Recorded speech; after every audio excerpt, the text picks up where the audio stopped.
Hola, buenos días. En esta segunda parte de la clase del ciclo de Carnot, vamos a analizar ciertas particularidades del ciclo, tomando como base la parte final de la sección anterior, en donde establecimos todas las características de las cuatro etapas que conforman al ciclo de Carnot, que se encuentran escritas aquí. Dos expansiones seguidas de dos compresiones, teniendo intercaladamente procesos isotérmicos con procesos adiabáticos, y en donde en conjunto lo que esperamos que la máquina térmica haga es que absorba calor energía en forma de calor y lo transforme en trabajo mecánico. Ahora, en esta sección de la clase vamos a mirar ciertas particularidades que se deben de cumplir en la máquina térmica y también qué ecuaciones pueden ser aplicadas para la obtención de un parámetro que vamos a denotar como eficiencia. Bueno, entonces vamos a platicar sobre varias notas. La primera de ellas tiene que ver con el calor que está involucrado en el ciclo. Como se estableció en la etapa 1 y en la etapa 3, que son las etapas isotérmicas, es donde los términos de calor toman lugar, puesto que en los procesos adiabáticos, que es la etapa 2 y la etapa 4, no hay un calor involucrado, dado que una característica principal de un proceso adiabático es que la transferencia de calor es igual con cero. Por ello, lo que nosotros debemos de siempre, digamos, checar cuando estamos resolviendo este ciclo, es que el calor absorbido en la primera etapa debe de ser siempre más grande en magnitud que en comparación con el calor que es cedido en la tercera etapa. ¿Ok? Esto conlleva a que nosotros tengamos esta relación y aquí hablo sobre la magnitud, puesto que el primer calor al ser absorbido va a tener un valor positivo y el tercero al ser un calor cedido hacia los alrededores pues tendrá un valor negativo. Sin embargo, en términos de magnitud, el calor absorbido debe de ser más grande que el calor cedido. Y esto toma sentido porque el calor cedido es aquella cantidad de calor que no fue aprovechado y transformado en trabajo mecánico. Entonces, la máquina térmica en la etapa 1 absorbe todo el calor que le permite, digamos, por el contacto térmico que tiene con la fuente T1. Entonces, este contacto térmico permite que el calor sea absorbido por la máquina. En las etapas 1 y 2, ese calor es transformado en trabajo mecánico y la cantidad que queda como diferencia que no fue aprovechada, entonces es cedido en la tercera etapa. Entonces debe de cumplirse esto. Cuando yo lo resuelva, si yo noto que mi calor cedido en magnitud es más grande que el calor absorbido, hay algo raro en el cálculo y debo de regresar y no avanzar más, porque entonces estoy teniendo ahí un error. ¿Ok? ¿Queda claro por qué tenemos que tener digamos, esta consideración? Sí, ¿Sí? Bueno, ahora en la segunda nota que tenemos, ahora es en términos del trabajo. Como bien dijimos, digamos, la acción principal que va a tener la máquina térmica, pues es ejecutar un trabajo mecánico.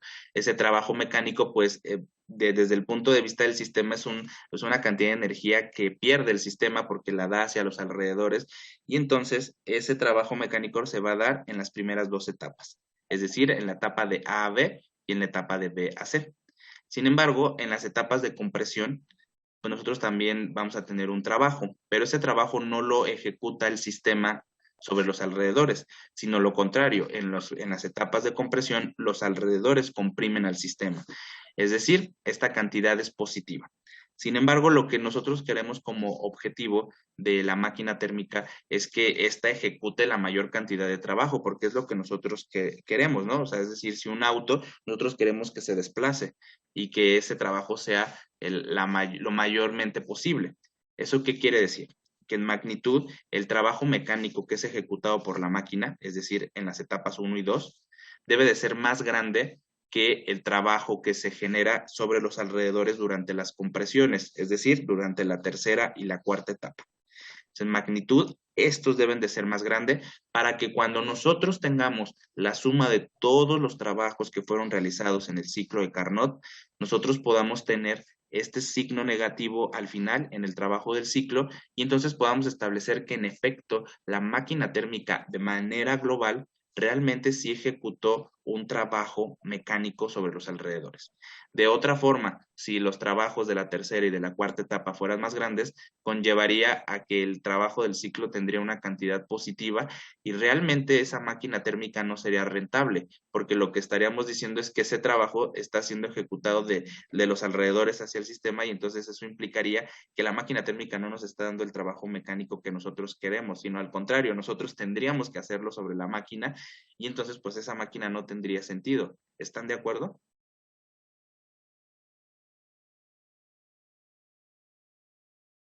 Sí, Sí. ¿Sí? Entonces, por eso forzosamente debemos de tener un signo negativo de trabajo allá en el ciclo. Bueno, entonces cuando yo estoy resolviendo esto, pues tengo que ir checando esto, ¿no? Que en magnitud se cumpla esta situación en términos del trabajo. Bueno, ahora vamos a platicar sobre los procesos adiabáticos, que de acuerdo al diagrama que nosotros teníamos, y que vamos a poner acá, aquí está.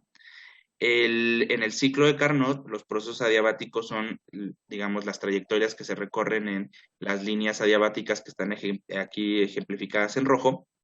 En estos procesos adiabáticos lo que se cumple es que la temperatura y el volumen tienen una relación. Esta relación que está escrita aquí la vimos en el tema de proceso adiabático, en donde para un cambio de estado nosotros tenemos que el producto de temperatura por volumen elevado a la gamma menos 1 va a ser igual para un estado inicial y para el estado final. ¿Ok? Particularmente hablando, pues la ecuación quedó así. T1 por B1 elevado a la gamma menos 1 es igual a T2 por volumen 2 elevado a la gamma menos 1. Donde gamma, ¿cómo se calcula? ¿Quién de ustedes se acuerda cómo se calcula gamma?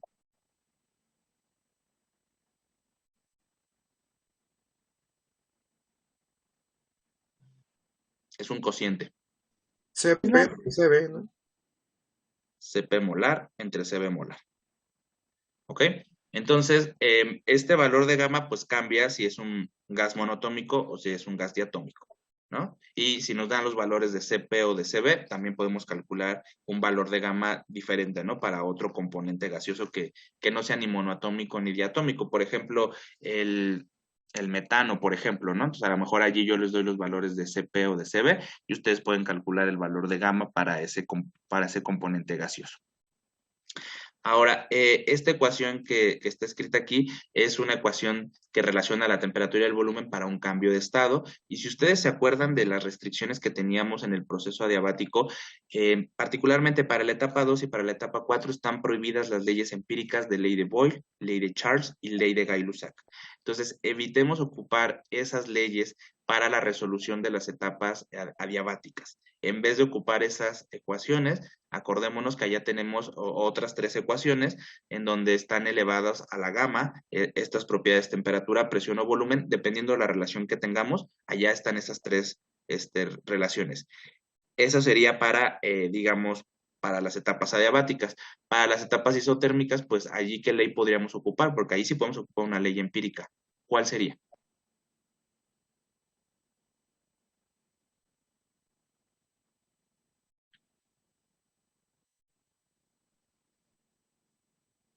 la del gas ideal. La del gas ideal se puede ocupar en todos los estados del ciclo. Pero ¿qué ley empírica sí me serviría para las etapas isotérmicas? La de Boyle. De Boyle. Ley de Boyle. ¿Ok? Entonces, para las líneas amarillas que son isotermas, allá ocupo ley de Boyle. Y para las líneas adiabáticas están prohibidas cualquiera, ley de Boyle, ley de Charles, ley de Gay-Lussac, están prohibidas cualquiera de esas. Y en vez de ellas vamos a ocupar las tres ecuaciones que aprendimos en el tema adiabático. Particularmente hablando, voy a ocupar esta de temperatura y volumen, para hacer el siguiente tratamiento matemático, pero allá hay otras dos, ¿no? Por ejemplo, está la de presión por volumen elevado a la gamma y la que tiene presión y temperatura, allá gamma está involucrada tanto en la presión y en la temperatura. En una creo que es solo está gamma y la otra es 1 menos gamma, me parece. Bueno, pero allá chequenlo en ese documento. Y bueno, vamos a escribir digamos, vamos a adaptar la ecuación que está escrita aquí para los segmentos adiabáticos. En el diagrama, los segmentos adiabáticos son el segmento del estado B al estado C y el segmento del estado D al estado A. ¿Ok? Para el primero, El segmento de B a C, el estado inicial es el estado B. El estado final es el estado C. Entonces vamos a reemplazar lo que diga aquí para el volumen, particularmente hablando, vamos a reemplazar en vez de 1 y 2, vamos a colocar las letras. Para la temperatura sí voy a mantener T1 y T2 porque así es la manera en la que he hecho referencia a las fuentes térmicas que tenemos, la T1 y la T2.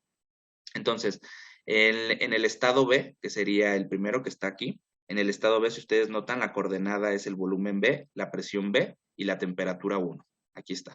Entonces vamos a tener temperatura 1 multiplicando al volumen B elevado a la gamma menos 1. Ese es el estado inicial del proceso adiabático. Va a ser igual a la temperatura 2, que es la coordenada que nosotros tenemos acá, temperatura 2 para este estado C, por el volumen en el estado C elevado a la gamma menos 1. Entonces ya tenemos la relación para el cambio de estado en la expansión adiabática que ocurre en este segmento B a C. Ahora, para el segmento D a A, me tengo que localizar de este estado D y subir a este estado A. Aquí en el estado D, nosotros partimos, este sería el estado inicial. En el estado inicial, la temperatura que tenemos es la temperatura 2. Entonces voy a escribir T2 por el volumen D elevado a la gamma menos 1. ¿Ok? Que sería, aquí en vez de temperatura 1, la temperatura en el estado 1 es la T2. El volumen en el estado 1 es el volumen D elevado a la gamma menos 1. Y esto va a ser igual a las propiedades en el estado final. El estado final en este proceso de compresión adiabático está dictaminado por la temperatura T1. Aquí está. Y el volumen que tenemos en este estado final es el volumen A. Entonces sería T1 por el volumen A elevado a la gamma menos 1. ¿Okay? Entonces, bien importante que aquí noten pues las coordenadas, ¿no? Que tenemos en cada uno de los estados, en donde están, pues al ser un diagrama presión contra volumen, pues tenemos volumen en las X, la presión en las Y, y bueno, la temperatura es la característica que tenemos dependiendo del estado en donde estemos. Puede ser la misma si es un proceso isotérmico, o puede ser diferente si estamos en los procesos adiabáticos, ¿no? Hablando del cambio de estado. ¿Ok? Queda claro cómo se escribieron estas ecuaciones 9 y 10 y que son la adaptación de esta ecuación que está acá arriba para los segmentos B, C y D, A. Sí, profe. ¿Sí? ¿Ustedes podrían escribirlos?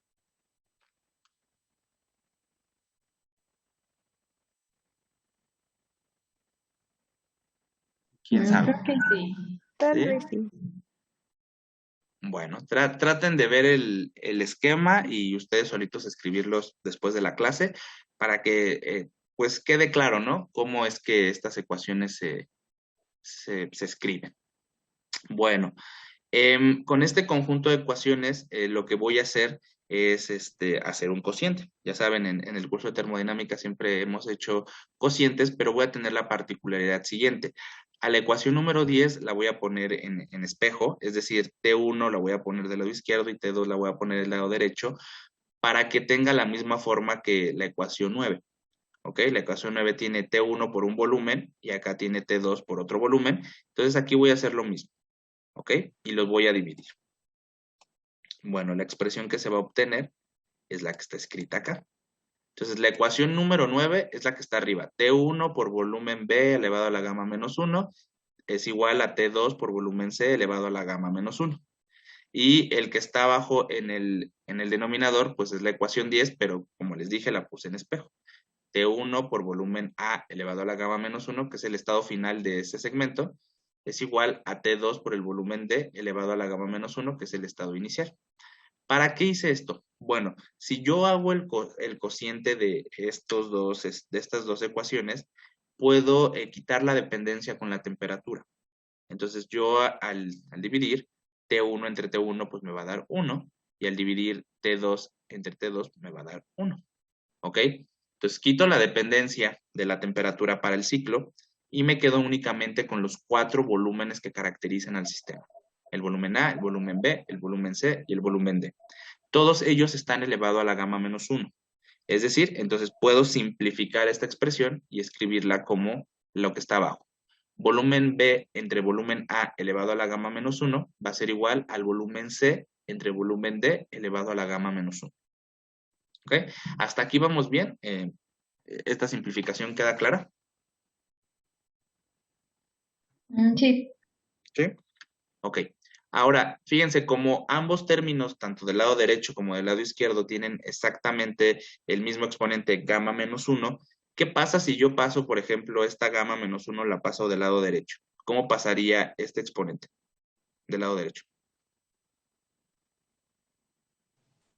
Como una raíz. Como una raíz. Ok, estoy de acuerdo. Y algebraicamente una raíz, ¿cómo se escribe? O numéricamente hablando, en vez de poner raíz. A la un medio. Bueno, ¿A la qué? sería 1 sobre gamma menos 1. 1 sobre gamma menos 1. ¿Ok? Entonces todos estamos de acuerdo que esta gamma menos 1 pasaría de este lado como exponente, pero como el inverso, ¿no? 1 entre gamma menos 1. Es como cuando pasamos el cuadrado, ¿no? ¿Cómo lo pasamos del otro lado? A la un medio. A la 1 medio, ¿no? O sea que es justo eso, ¿no? Que si yo tengo x cuadrada es igual a, supongamos, y yo despejo a x de aquí, es lo que ustedes dijeron, ¿no? Que se escribía la raíz, pero yo podría escribirlo también así, a la 1 medio, entonces pasaría como el inverso. Entonces aquí quedaría volumen de B entre volumen de A va a ser igual a volumen de C entre volumen de D elevado a la gamma menos 1 entre gamma menos 1. ¿Cuánto es gamma menos 1 entre gamma menos 1? 1. 1. ¿Ok? Entonces, eso simplifica la expresión en la ecuación número 11, en donde tenemos una relación para los 4 volúmenes que se encuentran involucrados en el ciclo, que queda como volumen de B entre volumen de A es igual al volumen de C entre volumen de D. Básicamente, ¿qué estamos relacionando en esto? Pues son los volúmenes en las etapas de expansión con los volúmenes en las etapas de compresión. ¿Se fijan? Aquí está la expansión y aquí está la compresión. ¿Sí se dan cuenta de eso? Sí. Entonces, en la expansión isotérmica nosotros vamos del volumen A al volumen B y en la compresión isotérmica nosotros vamos del volumen C al volumen D. ¿Ok? Y bueno, también allí, pues, esta ecuación podría servir para calcular, digamos, si sabemos 3 volúmenes del ciclo, podríamos calcular el cuarto volumen. Y fíjense cómo no necesitaríamos saber las temperaturas con las cuales está operando la máquina térmica. Esta ecuación número 11 es bien importante porque es la relación de volúmenes, pero independientemente de la temperatura con la que se esté trabajando.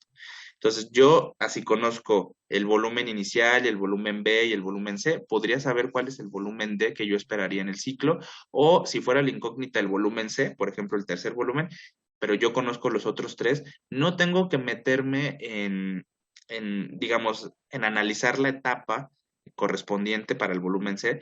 Yo con esta ecuación 11 la podría calcular si conozco los otros tres. Entonces, esta ecuación tiene que ir al ecuacionario junto con la tabla con la que iniciamos este segmento de la clase.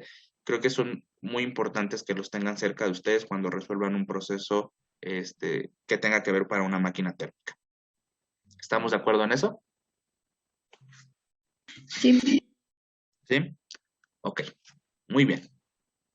Bueno, ahora vamos a hablar un poco sobre el trabajo del ciclo. Como acordamos, el trabajo del ciclo tiene que ser la suma de los trabajos individuales que se ejecutan en el ciclo. En el ciclo hay 4 trabajos, ninguno es igual con 0, todos tienen un valor. Los primeros 2, el trabajo de A a B y el trabajo de B a C, al ser expansiones tendrán un signo negativo. El tercero y el cuarto, el trabajo de C a D y el trabajo de D a A, al ser trabajos de compresión, tendrán un signo positivo. Pero ¿cómo los vamos a calcular cada uno de ellos? Pues bueno, pues depende del trabajo que estemos analizando. Entonces voy a escribir. En este caso, el trabajo del ciclo, lo voy a poner acá. El trabajo del ciclo va a ser igual al trabajo de A a B, más el trabajo de B a C, más el trabajo de C a D, más el trabajo de D a A. ¿Ok? Entonces déjenme traer la tablita que hicimos como resumen, para que esto quede claro, ¿no? De dónde provienen estas relaciones. Déjenme pasar.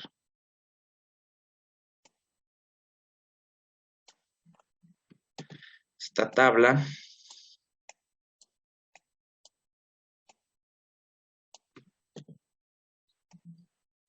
La voy a poner aquí.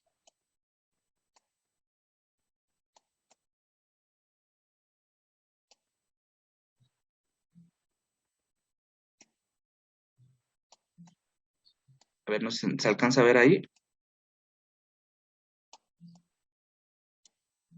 ¿Se alcanza a ver más o menos ahí? Sí. A ver, la puedo hacer todavía un poquito más grande. Tal vez ahí ya se ve mejor, ¿no? Sí. Bueno, entonces, bueno, pues tenemos que hacer la suma de todos los trabajos y entonces en esta tablita nosotros vamos a poder ir como obteniendo, ¿no? Cómo los vamos a ir calculando. Ahora, en el trabajo de A a B y de C a D, al ser etapas isotérmicas, ahí acordamos que vamos a tener trabajos como los que vimos en el tema de trabajo reversible isotérmico del segundo parcial. Allá, ¿se acuerdan? De hecho, esta ecuación está escrita arriba cuando analizamos esta etapa, que el trabajo reversible isotérmico va a ser escrito como el producto menos NRT por el logaritmo del volumen final entre el volumen inicial. Esa es la expresión que nosotros aprendimos para trabajo reversible isotérmico. Lo voy a poner aquí, isotérmico. Es menos NRT logaritmo de B2 entre B1. Eso fue lo que aprendimos en esa sesión. Entonces vamos a ponerlo para las etapas, ¿no?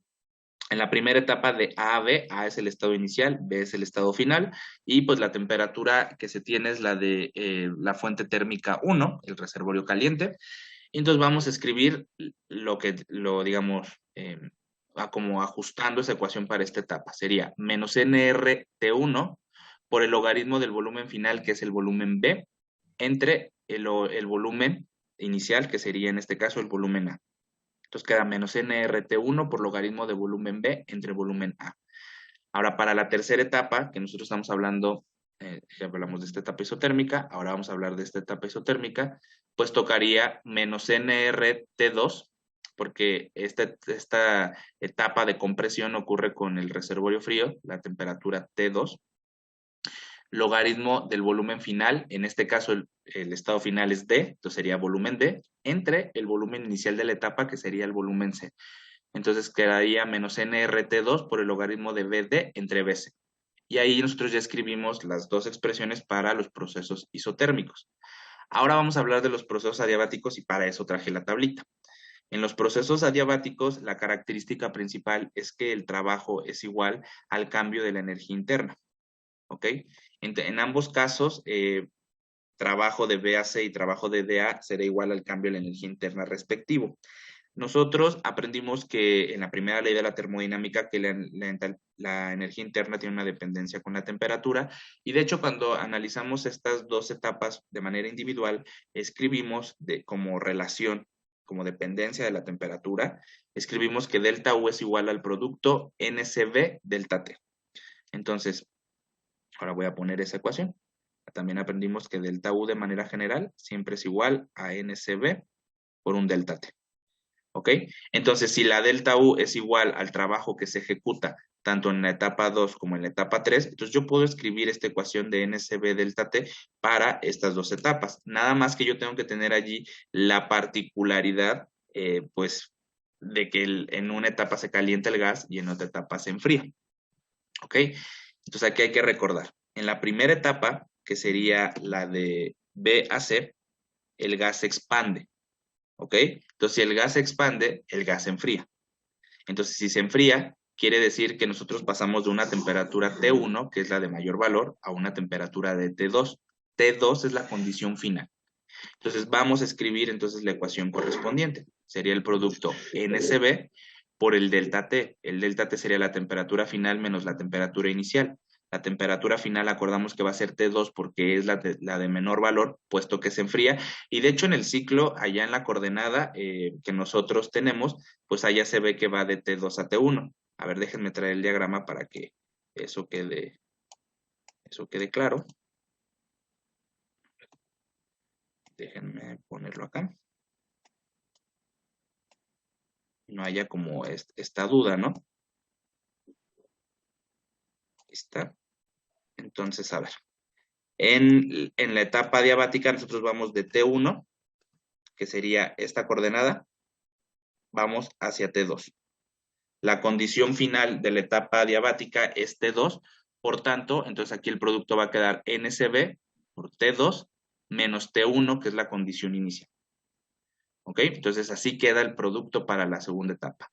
Para la cuarta etapa, que también es adiabática, nosotros vamos al revés, porque aquí es una compresión. Entonces vamos de la de menor temperatura, que es T2, a la de mayor temperatura, que es T1.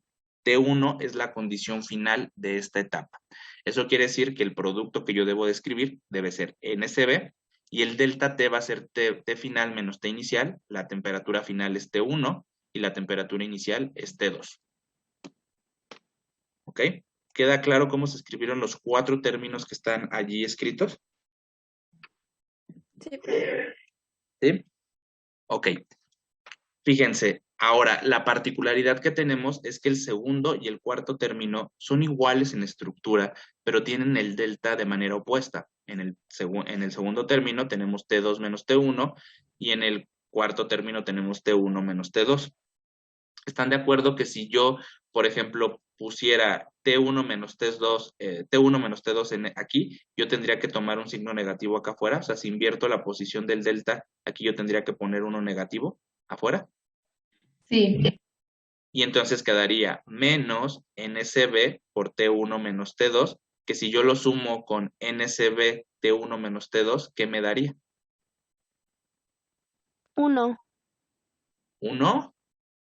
Digo 0.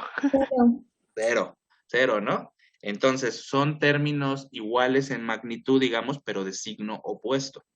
Entonces, al yo hacer esta suma, el segundo y el cuarto término se van a restar, se van a anular, y entonces va a quedar que únicamente el trabajo del ciclo queda como función de las etapas isotérmicas. Entonces queda una reducción de la expresión de arriba, en donde tenemos que el trabajo del ciclo va a ser igual al producto menos nRT1 por el logaritmo de BB entre BA más bueno, aquí, permítanme, aquí ya puse un signo positivo. Puse un signo positivo porque invertí la posición que tiene el argumento en el logaritmo. En vez de tener volumen D entre volumen C, aquí fíjense cómo escribí volumen C entre volumen D, o sea, puse el inverso, ¿no? Entonces, cuando ustedes invierten la posición del numerador y del denominador en un logaritmo, lo que ustedes estarían haciendo es tomando el signo negativo de esta expresión. Entonces, aquí yo si invierto esto, tendré un signo negativo que con este signo negativo me va a dar positivo.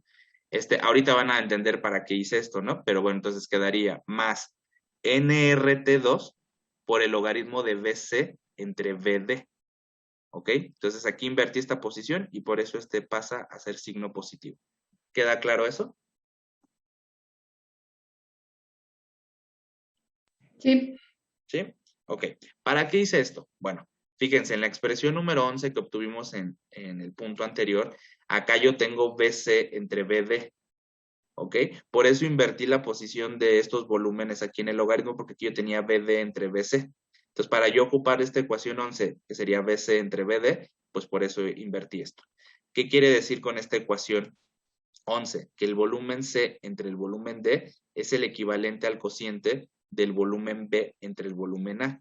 Quiere decir que yo este término que está aquí en el logaritmo natural, en el argumento del volumen natural, el argumento del logaritmo natural, yo lo puedo sustituir por el cociente del volumen B entre el volumen A. Es equivalente. Entonces, para eso hice el cambio de signo del paso anterior. De tal suerte que entonces, fíjense, ya al hacer esto, los dos términos de trabajo me quedan en términos únicamente de los volúmenes localizados en la etapa isotérmica, es decir, el volumen del estado A y el volumen del estado B, porque me quedaría, el primer término me queda igualitito, menos nRT1 por el logaritmo de BB entre BA, y ahora en este caso me quedaría más nRT2 por el logaritmo de BB entre BA. Entonces, los dos términos ahora ya comparten un mismo término del logarítmico, pero además también N y R. ¿Se fijan? La diferencia entre el término 1 y el término 2 es que tienen diferentes temperaturas. Ahora, dado que la máquina térmica funciona con dos temperaturas, es que no hay posibilidad de que estos dos términos, aunque tengan signos opuestos y que en estructura parecen muy similares, porque NR y el logaritmo son iguales, aunque parecen iguales todo esto, realmente que tengan las temperaturas T1 y T2 involucrados en su estructura y estas sean diferentes entre sí, pues no va a ser posible que el trabajo del ciclo sea cero. Y si el trabajo del ciclo me da cero, ¿qué quiere decir físicamente hablando? ¿La máquina térmica estará haciendo algún trabajo si fuera igual con cero? No. No. No, yo no quiero eso, ¿no? Entonces el trabajo del ciclo no va a ser cero, ¿ok? Ahora, porque sí me ha pasado, ¿no? Que luego lo miran y dicen, ah, pues esos dos términos son iguales y pues se van a hacer cero. No es el caso, ¿ok? Ahora vamos a factorizarlos y vamos a estos dos términos englobarlos en en una sola expresión, dado que tenemos n y r que son iguales y el logaritmo natural también son iguales, entonces pues vamos a aprovecharnos de eso y tenemos que considerar el signo que tiene cada uno de estos términos. El primero es negativo, el segundo es positivo, y entonces yo voy a poner el signo negativo acá, y bueno, y ahorita van a ver por qué para la siguiente parte, pero entonces voy a tomar el signo negativo. Entonces, para el primer término, pues es menos nRT1.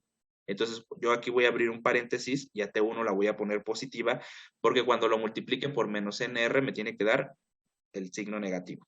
¿Ok? Ahora, ¿qué pasa con el segundo término? El segundo término es positivo, pero dado que yo puse un signo negativo acá que he factorizado, yo tengo que poner un signo negativo dentro para que cuando yo multiplique menos NR por menos T2, me dé más NRT2. ¿Ok? Entonces yo tengo que poner el signo negativo aquí para T2 porque he factorizado un signo negativo para ambos términos. Entonces, si ven que cuando yo multiplique este menos NR por este menos T2, me va a dar como resultado este término positivo NRT2. ¿Sí lo ven? Sí, profe. ¿Sí?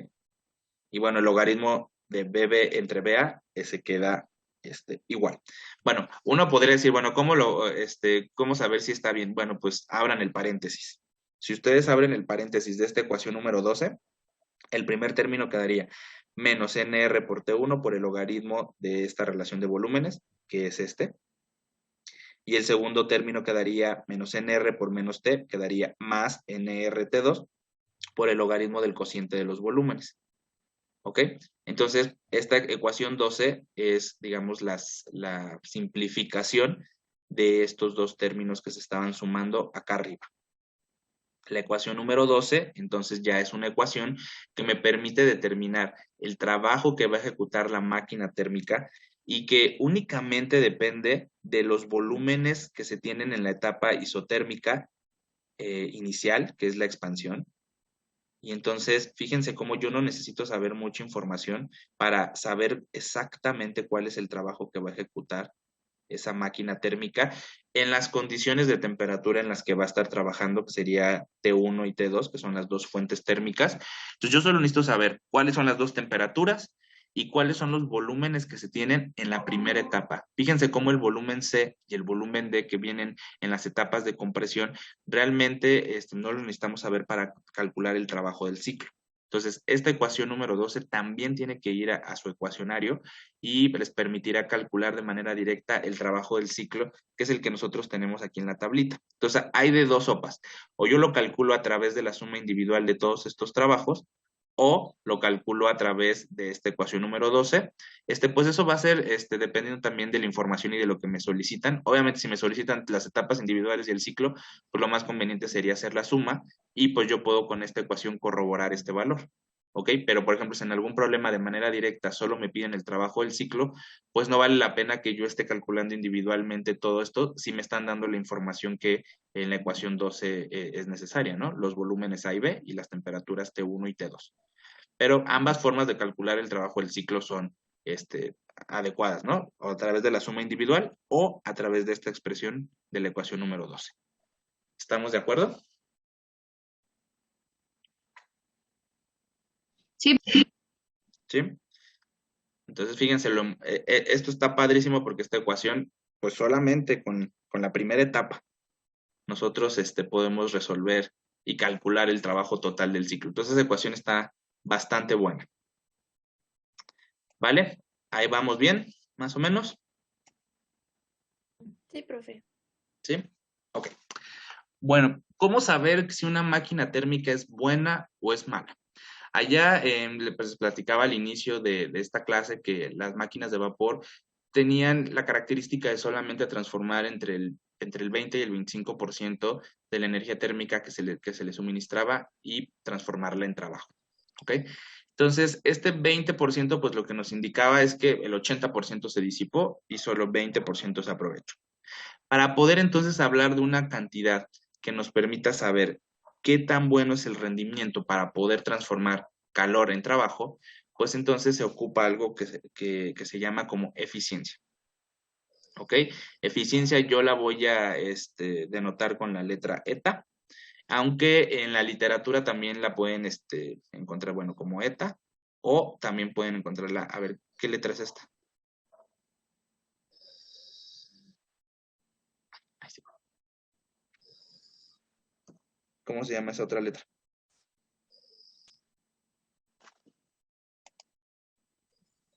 Epsilon. Epsilon, muy bien.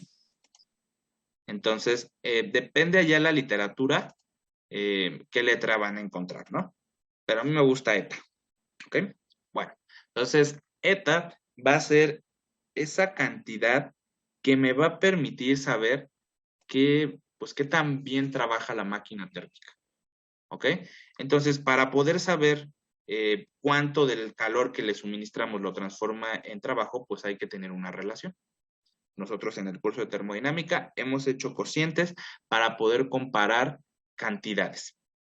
Entonces, en este caso no será digamos, la diferencia y vamos a comparar el calor que absorbe la máquina con el trabajo que realiza esta máquina. Entonces, básicamente, lo que vamos a hacer es relacionar el calor AB, que es el calor absorbido, con el trabajo que ejecuta la máquina, es decir, el trabajo del ciclo. Vamos a comparar estas dos cantidades. Ahora, particularmente hablando, el calor absorbido tiene un valor positivo, ¿no? Pues dado que es una energía que absorbe el sistema, este es positivo, pero el trabajo del ciclo, hacer un trabajo que ejecuta la máquina, pues tiene un signo negativo. ¿Ok? Entonces, esta situación conlleva a que la relación que vamos a tener tenga una particularidad. La eficiencia de la máquina térmica se va a calcular como el cociente del trabajo del ciclo, pero la magnitud entre el calor absorbido. Y esto toma sentido porque si yo pongo en el trabajo del ciclo, pongo el negativo, pues la eficiencia me va a dar negativa. ¿Ustedes me comprarían una máquina térmica que yo les dijera que tiene menos 20% de eficiencia? No. No, pues dirían que es eso, ¿no? ¿Tiene una eficiencia negativa? ¿Cómo no? Bueno, entonces por eso nosotros vamos a poner acá en el trabajo del ciclo solo la magnitud. El signo, la implicación que tendría, pues es que el trabajo es el trabajo mecánico que está dando a los alrededores. Pero entonces nos vamos a quedar con la magnitud. ¿Por qué comparo al trabajo del ciclo con el calor absorbido y no comparo con el calor del ciclo? ¿Por qué creen?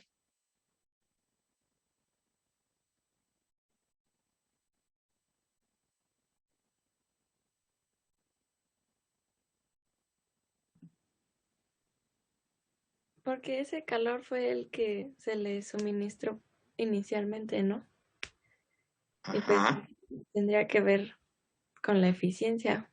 ¿Cuánto me tengo que gastar de ese calor que yo te estoy dando a la máquina para que me regrese cierto trabajo?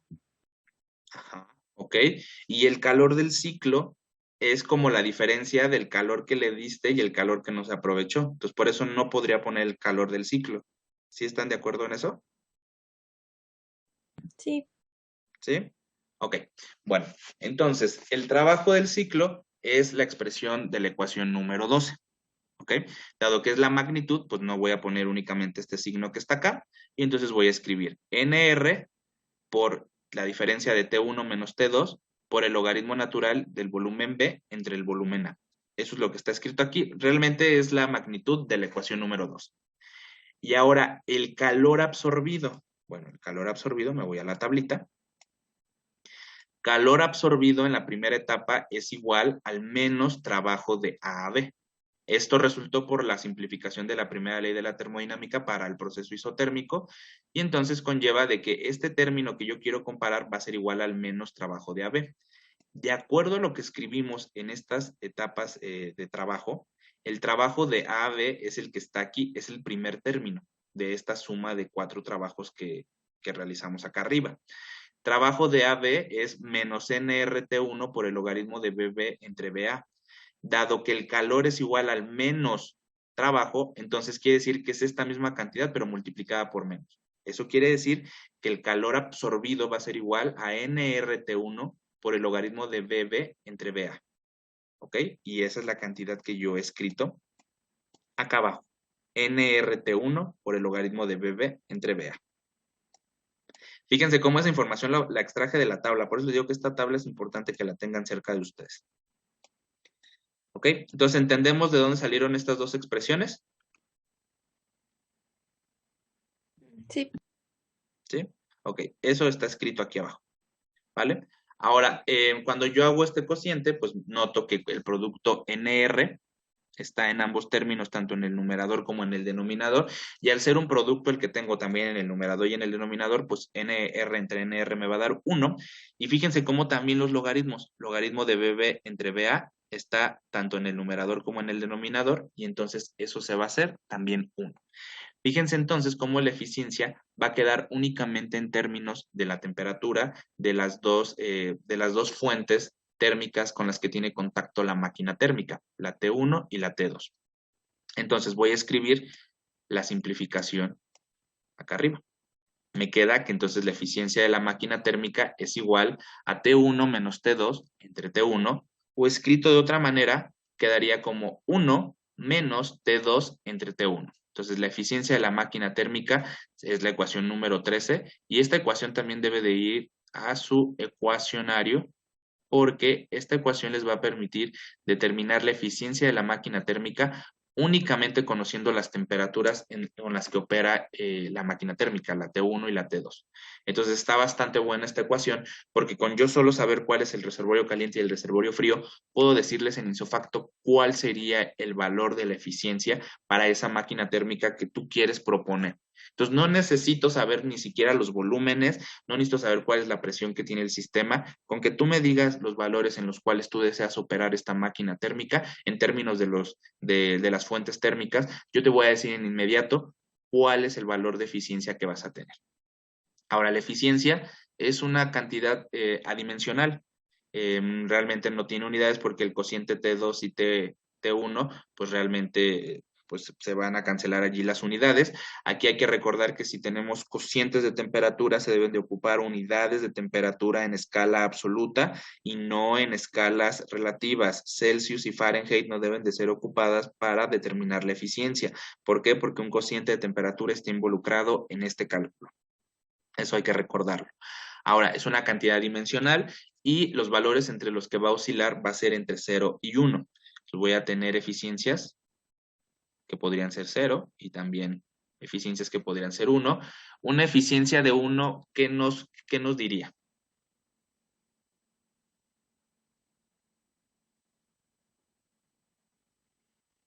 Que es del 100%. Que es el 100%, ¿ok? Y dado que yo estoy comparando calor absorbido con trabajo ejecutado, ¿qué significaría 100%? ¿100% de qué? Que todo ese calor se transformó en trabajo. Que exactamente, todo el calor fue aprovechado y transformado en trabajo. Entonces, lo que yo quisiera es que una máquina térmica trabajara lo más alto en su valor de eficiencia posible, y si este fuera cercano a 1, pues sería la gran idealidad. Todo el calor se aprovecha y se transforma en calor, en trabajo mecánico. ¿Ok? Ese sería como nuestro punto utópico, nuestra idealidad, que la eficiencia fuera 1. Como les comentaba, en esta en el inicio, los automóviles más o menos tienen eficiencias que rondan el 70%. Bueno, importante, esto sería en fracción, perdón, aquí la pueden expresar la eficiencia como fracción, o también la pueden expresar como porcentaje, o sea, si la multiplican por 100, pues también es muy común que hablen de eficiencias en porcentaje. Entonces, pues el valor que te dé lo multiplicas por 100 y entonces estarías hablando eficiencia en porcentaje. Los automóviles particularmente tienen eficiencias de alrededor del 70%, o si lo dijéramos en fracción, sería 0.7. Esta eficiencia del 70% lo que implica es que el 70% del calor que se le suministró sí se transformó en trabajo, pero el resto, el 30% del calor que se le dio, no pudo ser transformado a trabajo mecánico. Es decir, ese 30%, ese calor CD, realmente lo que estaríamos diciendo, el 30% del calor absorbido que no fue transformado sería el calor de CD, el calor cedido, calor que no fue transformado en trabajo, pero que se disipó hacia los alrededores durante la tercera etapa, que es la de la compresión isotérmica. Entonces, eso es la manera en la que vamos a interpretar las eficiencias. Si es 70%, quiere decir que se aprovecha el 70% del calor, o también podríamos decir que el 30% del calor que se le suministró fue disipado hacia los alrededores. Cualquiera de los dos enunciados estarían diciendo exactamente lo mismo, estarían hablando del mismo evento, pero bueno, desde dos puntos diferentes. Uno sería sobre lo que se aprovechó, y la otra forma sería decir sobre lo que se disipó. Es más común que se hable sobre lo que se aprovechó. Bueno, siempre hay que ser más positivos, ¿no? Entonces, normalmente cuando la eficiencia se describe, se hace en función de que, por ejemplo, en este caso, el 70% del calor fue aprovechado y transformado en trabajo. ¿Ok? Entonces, normalmente lo platicas así, pero si tú dijeras que el 30% no se aprovechó y se disipó, bueno, entenderíamos que es la misma idea, es como el complemento, ¿no? De lo que está pasando y es cierto, ¿no? Entonces no sería una mentira. Pero entonces, esta cantidad de la eficiencia es un parámetro que nosotros debemos de calcular en las máquinas térmicas para poder establecer si son máquinas térmicas que al final serían rentables.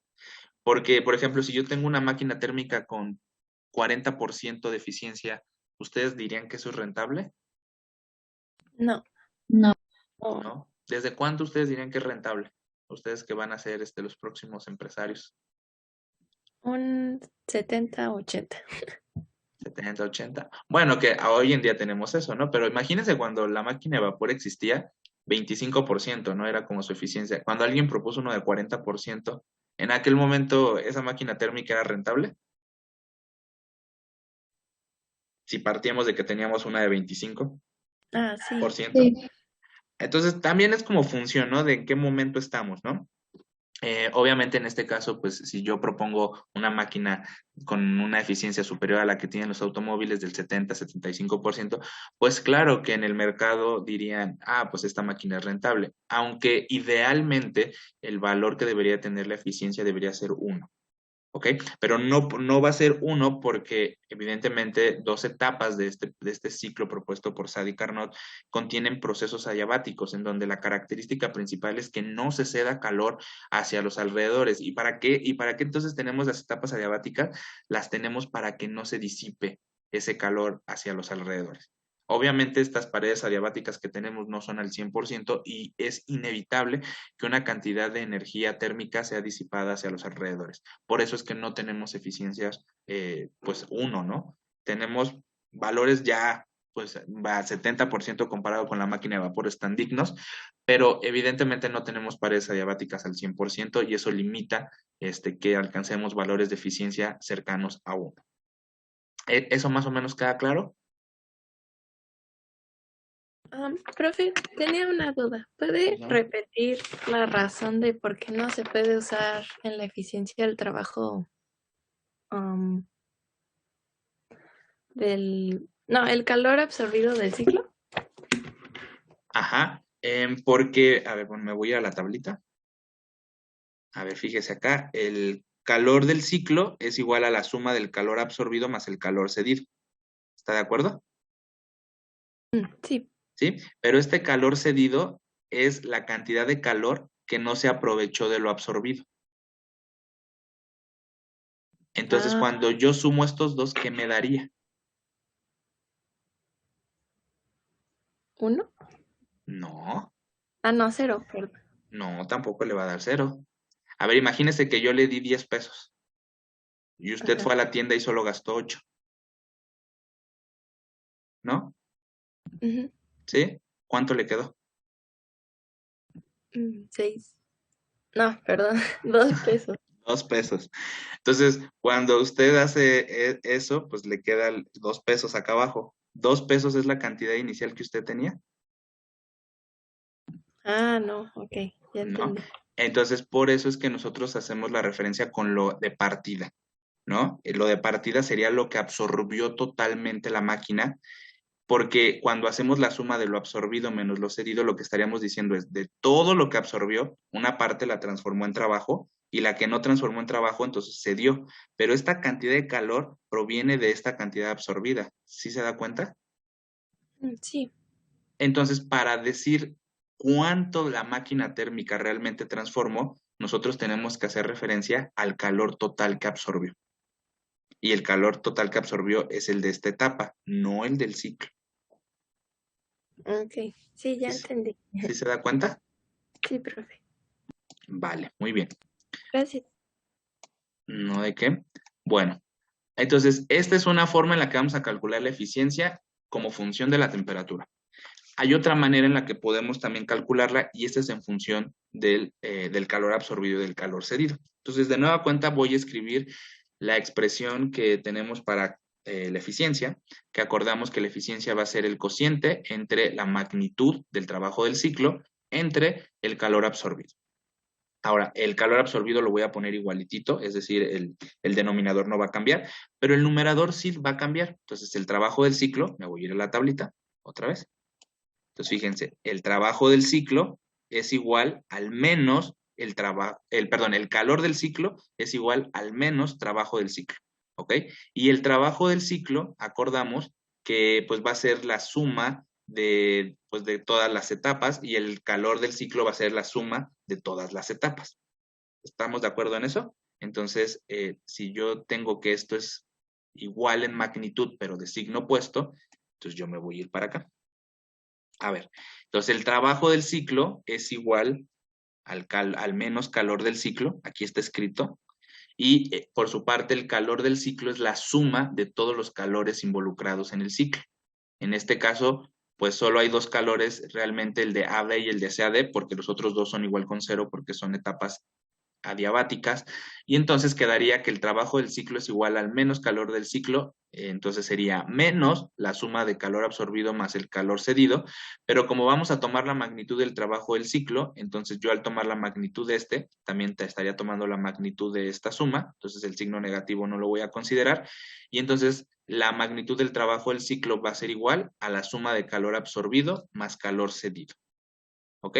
Esta expresión que está acá arriba es la simplificación de la primera ley de la termodinámica aplicada para el ciclo, en donde la energía interna toma el valor con 0 porque es una función de estado, y dado que el estado inicial y final de la máquina térmica es el mismo, la delta U del ciclo es igual con 0, y entonces trabajo del ciclo es igual a menos calor del ciclo, y bueno, ya lo segundo que hice fue que pues el calor del ciclo es la suma de los calores individuales, en este caso solo hay 2 que se cuantifican, porque los otros 2 idealmente valen 0, y entonces, pues me quedaría que trabajo del ciclo es calor absorbido más calor cedido y la eficiencia quedaría calor absorbido más calor cedido entre calor absorbido. Escrito ya de una manera más simplificada, me quedaría que la eficiencia es igual a 1 más el calor cedido entre el calor absorbido. A esta relación la nombré la ecuación número 14 y esta relación también debe de ir al ecuacionario porque esta sería otra forma de calcular la eficiencia. Si yo sé cuánto calor yo le di a la máquina, es decir, el calor absorbido, y yo sé cuánto calor no aprovechó la máquina, es decir, el calor cedido, yo puedo entonces decirles cuál es la eficiencia de esa máquina térmica. De nueva cuenta, debe de ser adimensional esta cantidad, pues va a quedar adimensional porque la cantidad de calor asociada a los calores, pues se va a hacer, bueno, se va a anular aquí la unidad y entonces va a quedar adimensional. Pero fíjense que uno podría pensar que 1 más cualquier cantidad, pues me va a dar un valor más alto que 1 en la eficiencia. Entonces uno podría decir, a ver, profesor, esta como que la eficiencia va de 0 a 1, fue lo que quedamos acá arriba, ¿no? Que la eficiencia iba de 0 a 1. Bueno, aquí hay que recordar que intrínsecamente el calor cedido tiene un valor negativo asociado. Es decir, que aunque ahí en la expresión dice 1 más calor cedido entre calor absorbido, cuando yo escriba la cantidad de calor cedido que yo voy a determinar, esa cantidad va a ser negativa. Entonces, ahora sí, pues va a quedar allí un valor menor que la unidad. Y la eficiencia va también a oscilar entre 0 y 1 y se va a cumplir exactamente lo mismo que dijimos para la ecuación número 13 y entonces el significado de la eficiencia también se va a poder explicar de la misma manera. La diferencia entre la ecuación 13 y la ecuación 14 es que la 13 está en función de las temperaturas y la 14 en función de los calores asociados a la máquina térmica. ¿Ok? Calor absorbido y calor cedido. ¿Ok? ¿Estamos de acuerdo con la ecuación 14 o hay alguna duda sobre lo que platiqué?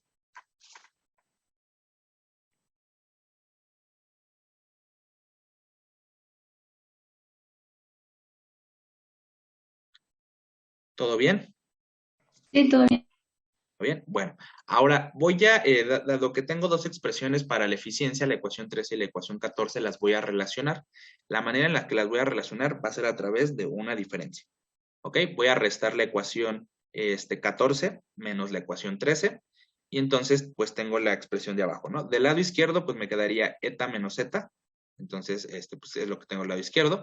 Luego del lado derecho, al restar la ecuación 14 menos la ecuación 13, pues me quedaría aquí 1 más el cociente de los calores, calor cedido entre calor absorbido, menos 1 menos T2 entre T1, que es la ecuación número 13. Del lado izquierdo, cuando yo haga eta menos eta, pues me va a quedar 0. Aquí me va a quedar 0. Y cuando abra los paréntesis que tengo aquí, me va a quedar 1 menos 1. ¿Están de acuerdo? Aquí quedaría 1 menos 1.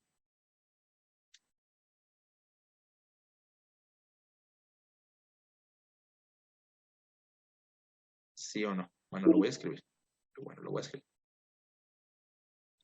Quedaría menos 1 más T2 entre T1. Entonces, 1 menos 1 da 0. Entonces, con este se van a anular y entonces me va a quedar que 0, que es lo que me quedó del lado izquierdo donde estaba eta, va a ser igual al cociente de calor cedido entre calor absorbido más T2 entre T1. Voy a reacomodar los términos. ¿Qué voy a hacer? Voy a pasar este término de calor cedido, el cociente de calor cedido entre calor absorbido lo voy a pasar del lado izquierdo, va a pasar con el signo negativo y entonces me va a quedar lo siguiente. Entonces, a ver, esta expresión yo la voy a escribir ahora así. Ahí. A ver, espérenme, calor cedido entre calor absorbido va a ser igual a T2 entre T1. ¿Ok? Entonces, ¿qué voy a hacer ahora? Voy a pasar T2, lo voy a pasar dividiendo y este calor absorbido lo voy a pasar multiplicando. Y este signo negativo lo pasé del lado derecho. Entonces me queda calor cedido entre este T2 que pasé dividiendo, va a ser igual al menos, este calor absorbido lo pasé multiplicando, entre T1. Entonces, ¿sí entienden cómo pasé de aquí a acá?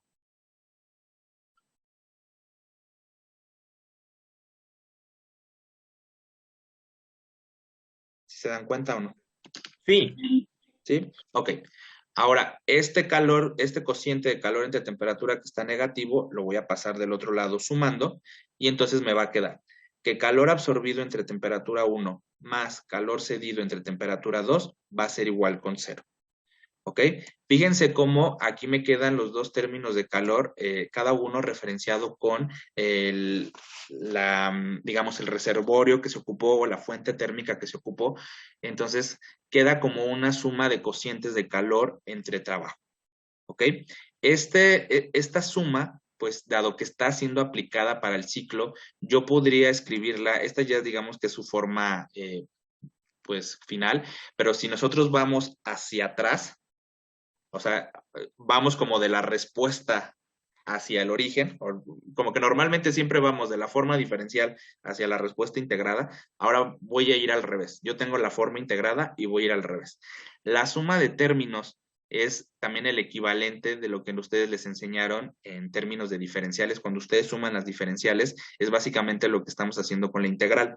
¿Sí están de acuerdo en eso? Y si esto está siendo aplicado para el ciclo, yo podría escribir en la forma diferencial que la suma de todos los cocientes de calor entre temperatura, todas estas sumas dado que es la integral, y aquí le voy a poner integral cíclica porque es para el ciclo, pues es igual con 0.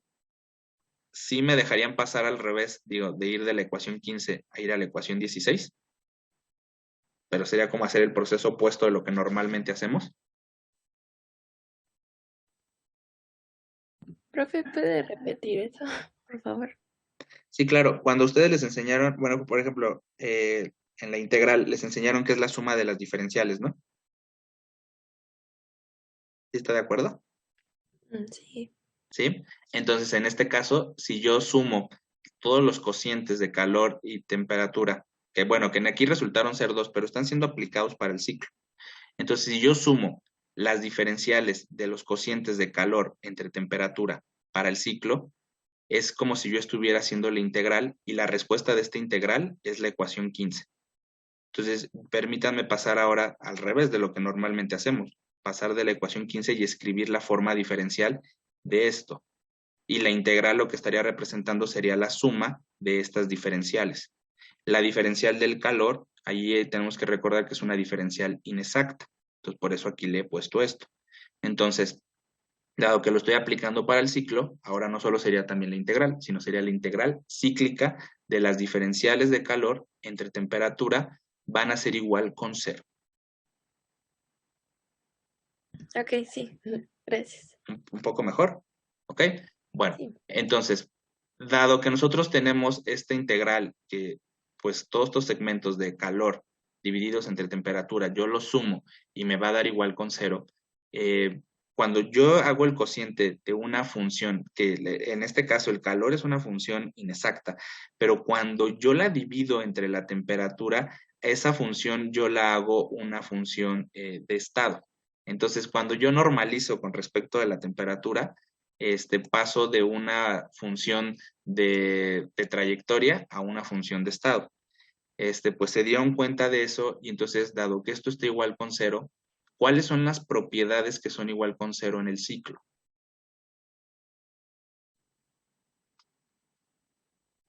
¿Quiénes son igual con 0? Entalpía y energía interna. Ajá, y en general, ¿esas cómo se llaman?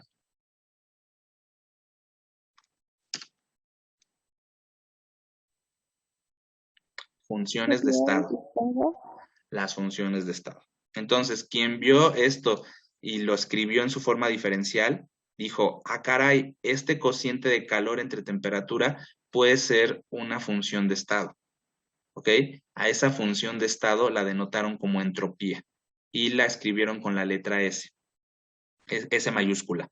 Entonces, esta parte que está acá proviene del análisis de las eficiencias del ciclo de Carnot y lo que hicieron acá, pues bueno, si es una función de estado, pues debe de ser igual a una diferencial exacta. Entonces, el cambio en la entropía, que es esta nueva función de estado que proviene de que para un ciclo este cociente calor entre temperatura va a ser igual con 0, entonces conllévala a que es posible tener una nueva función de estado de análisis. Entonces yo voy a tener ahora a la entropía, que va a ser delta S, que es el resultado de esta integral, que va a ser igual a la integral de la diferencia inexacta de calor entre temperatura. Pero sí es muy importante decir aquí que esta ecuación que está escrita aquí la vamos a ocupar para para los próximos temas de entropía. Entonces, esta ecuación también tiene que ir a su cuestionario porque es la base de todos los casos que vamos a analizar y que todos los casos ya los vimos, pero los vamos ahora a aplicar para la entropía. Entonces, acá Profesor, creo yo tengo que... una duda. Dígame.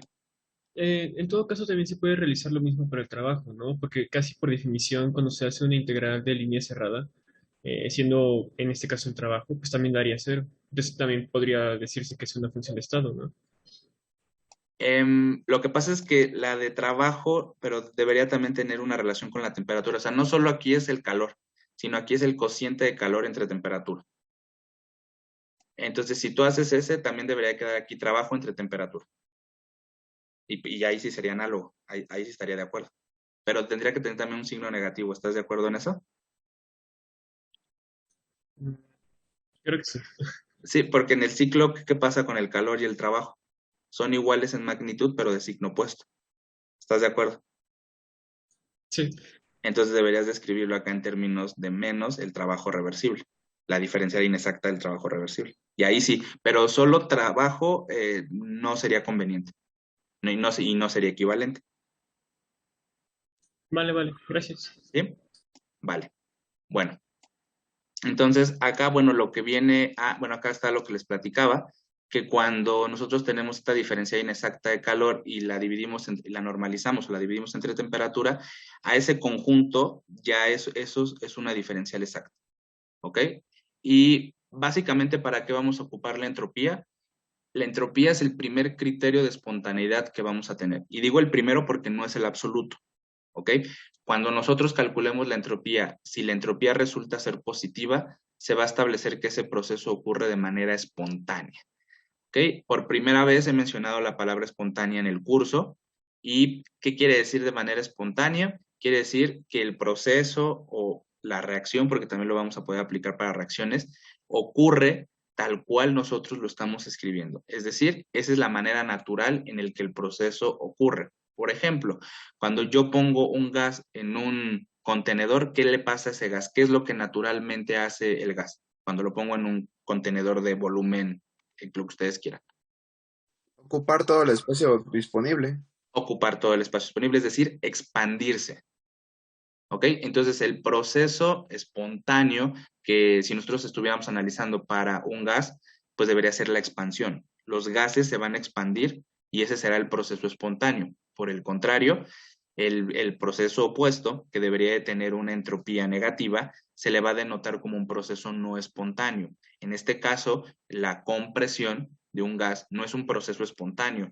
¿Eso qué quiere decir? Que el gas no se comprime por sí mismo, sino para que ocurra una compresión, un agente externo tiene que comprimirlo, tiene que disminuir su volumen, pero no es que de manera natural el gas en una condición se vaya a comprimir, sino básicamente lo que él busca siempre es expandirse. Entonces, en ese caso, queda claro que la expansión sería el proceso espontáneo y la compresión sería el proceso no espontáneo. Desde este punto de vista siempre vamos a analizar a la entropía y vamos a tratar de establecer si el proceso de análisis desde el punto de vista entrópico es un proceso espontáneo o no, teniendo esto en mente. Si es positivo, será asociado con un proceso espontáneo. Si es negativo, será asociado con un proceso no espontáneo. ¿Ok? Entonces, eso lo vamos a ver y ya lo vamos a aplicar más en las siguientes dos clases, en donde vamos a ver todos los casos de la entropía que tenemos, alrededor de 11 o 12 son los casos, creo que son 11 casos de entropía que ya hemos visto en los diferentes procesos a lo largo del curso, pero ahora los vamos a aplicar a la entropía. Bueno, finalmente, después del análisis del ciclo de Carnot, pues entonces surge la segunda ley de la termodinámica, en donde pues establece que las máquinas térmicas al menos deben de trabajar con dos fuentes de energía, que en este caso nosotros dijimos T1 y T2, y que pues este sería el caso más simple. No hay forma de que una máquina térmica solo trabaje con una fuente térmica. Y finalmente también el ciclo de Carnot pues involucra que todos los procesos sean reversibles, cosa que también es una idealidad porque realmente los procesos reversibles no existen en la naturaleza. Entonces, además de ser procesos adiabáticos, es un proceso reversible y encima de eso también está aplicado para un gas ideal. Entonces, el ciclo de Carnot tiene varias idealidades en conjunto, ¿no? Aplicación de un gas ideal que no existe como tal, la aplicación de un proceso reversible que tampoco en la naturaleza existen como tal, y los procesos adiabáticos que tampoco. Pero entonces el ciclo de Carnot, al igual de muchos de estos procesos de los que estoy hablando ahorita, son puntos de referencia que nos permiten diseñar, digamos, ya los prototipos y partir de ahí. Pero sí tener en cuenta que este es el ciclo, digamos, más sencillo que podríamos nosotros diseñar y tener, y que también, bueno, conlleva a que nosotros pues escribamos esto que dice la segunda ley de la termodinámica, que dice que establece que no es posible operar cíclicamente una máquina térmica que esté conectada únicamente a una reserva de energía para producir un trabajo sobre los alrededores. Este postulado que tenemos de la segunda ley está estrechamente relacionado con el funcionamiento de una máquina térmica, pero también es equivalente a lo que Lord Kelvin postuló en 1850 cuando él propuso su escala de temperatura para la máquina reversible. Lo que allá aprendimos de la escala de temperatura de Lord Kelvin proviene de los estudios que él estaba realizando para máquinas reversibles. Entonces, si ustedes quieren saber un poco más de lo que Lord Kelvin hizo, allá bueno, en la literatura ustedes pueden encontrar esto, y pues básicamente el postulado de la segunda ley es un equivalente del trabajo que él estaba realizando. ¿Ok? Entonces, bueno, pues con eso terminaríamos el estudio del proceso del ciclo de Carnot, que permite diseñar una máquina que idealmente puede transformar calor en trabajo mecánico, y que pues estas idealidades pues sí tienen pues en claro de que lo que nosotros calculemos aquí no va a ser lo que va a ocurrir 100% en la realidad, y entonces por eso es que hay otros ciclos que son mucho más complejos, pero parten de lo que Sadi Carnot propuso. ¿Ok? Entonces, lo que yo quiero es que después de que terminemos el curso de termodinámica, no crean que los casos ideales son casos que no funcionan. Son casos de partida para casos que se van aproximando más a la realidad. ¿Ok? En eso lo he dejado un poco claro.